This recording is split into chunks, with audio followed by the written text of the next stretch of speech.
Hi, this is Rick Cogley here with another short screencast on Draw.io. I'm going to show you a couple of things on modifier keys and keyboard shortcuts today.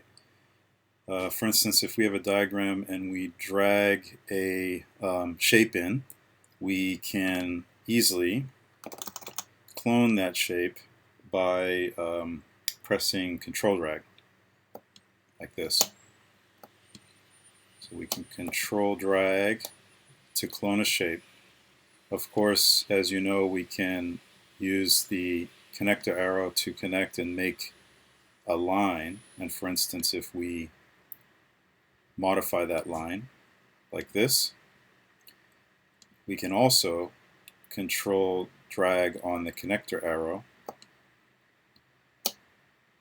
to clone, to clone the connection like this. So there's actually two connections now between the two shapes. If you have a lot of shapes, you can pan by shift dragging like this. So just press shift and drag. And you probably know that you can use the rubber band function to select multiple shapes and lines like this.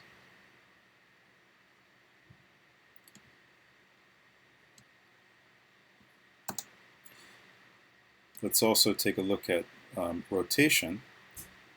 There are two kinds. For instance, if you use the rotator selector handle, for lack of a better way of describing it, you can rotate the shape and its text, or you can do ctrl-R to rotate the shape around the text to keep the text fixed like this. Okay, let's look at one last thing, which is about how to make shapes stick to the grid lines. If you are making a diagram, you'll notice that when you drag a shape in, it will stick to the grid lines like this. So you can see it snapping into place on the grid lines, and also you can see the line that appears horizontally to show that the shapes are aligned, or vertically like this, which is a nice help. But if you don't want the shape to stick to the grid line, you can press Alt while you drag it, and you can see the snapping has stopped. So this is a convenient thing when you're trying to get some precision, or you want a shape in just the right place. Also, you can use the arrow keys. When you have a shape selected like this, you can use the arrow keys to get the shapes to move precisely pixel by pixel. So that can be convenient if you really need just the tiniest adjustment like this.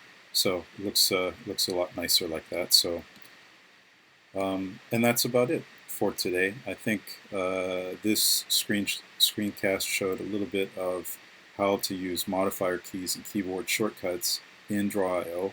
Hope you enjoy using Draw.io. See you again.